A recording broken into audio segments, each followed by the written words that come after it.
welcome to Building 9 here at the Johnson Space Center, the Space Vehicle Mock-Up Facility. And we've actually got behind us a Space Vehicle Mock-Up, our Space Exploration Vehicle, one of our rovers, which is this week being used for the dry runs of the Research and Technology Studies Test, or RATS. And here to talk with us today, we have James Johnson, who is the Test Director for RATS. Thanks so much for coming and talking with us. Thank you, Brandy. I appreciate it. So what's going on this week? Well, as you mentioned, it's a dry run, and so what we mean by dry run is really practice. Practice makes perfect for us. We're getting ready for our test, which is going to be towards the end of August. Our official testing actually starts August 20th, and we're going to run for 10 days straight. So what we're trying to do right now is exercise some of the communication systems, data systems, the big simulation, and the vehicle that's behind me. Trying to get all of that up and running, train the crew, and be all ready to go come the end of August. So that's what we're doing. And let's back up a little bit. What is RATS exactly?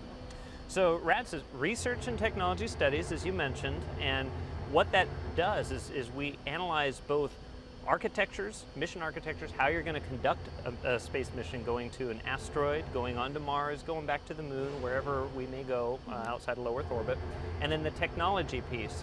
And that's actually trying to mature and advance new and developing technologies. So we're actually hoping to do both coming up here later on this month. And this is part of our analogs program, right? It's simulations here on the ground, right? Exactly. Yeah. Analogs is all about exercising real-time mission operations with new and developing technologies, so that way we can get a good understanding of how some of these technologies are going to perform when we actually go ahead and take them beyond low Earth orbit. Okay. We do that early in development, so that way there's fewer surprises when we actually get there. Okay.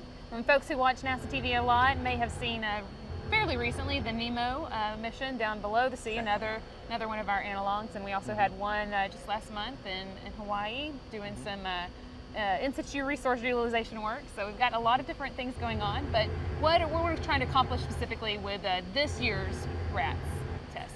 So this year's RATS, there's two aspects that we're really taking a look at. The first is, again, that architecture piece. And what we're looking at there is where do we put crew members between some of the major elements for deep space exploration, okay? We have the multi-mission space exploration vehicle here. We also have what would be called the deep space habitat, and we are mocking that up with a workstation also here in Building 9 in another room. And we're trying to understand, how many crew do you want in each of those elements as you're actively exploring a surface. And in this case, it's actually an asteroid surface. We're looking at the surface of Itokawa. Okay.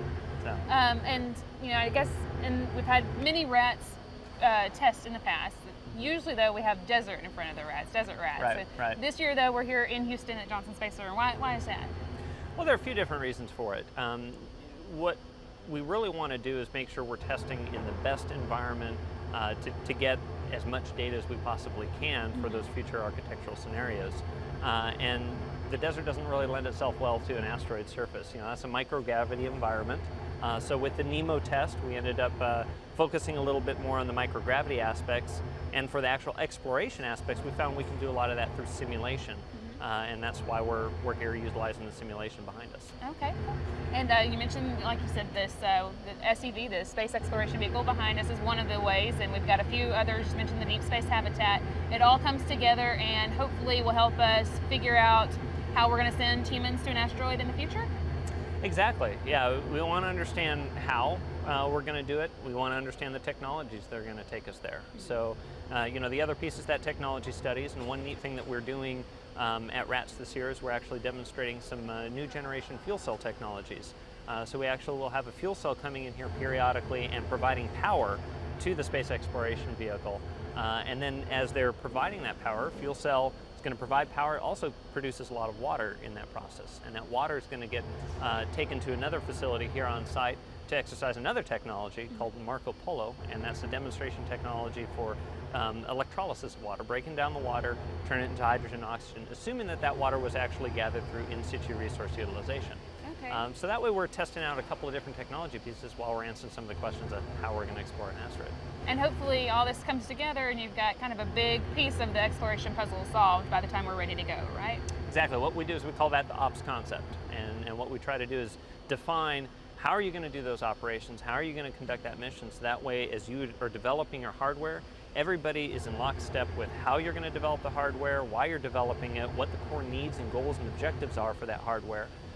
So that way when it's all built and ready to go, everybody's in full agreement, and we expect how that is going to behave when we take it out to low Earth orbit. Okay.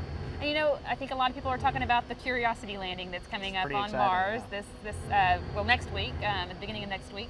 Do you think, you know, hopefully someday we'll be sending humans to follow it. Do you think these are lessons that we'll be able to use when it's time for that?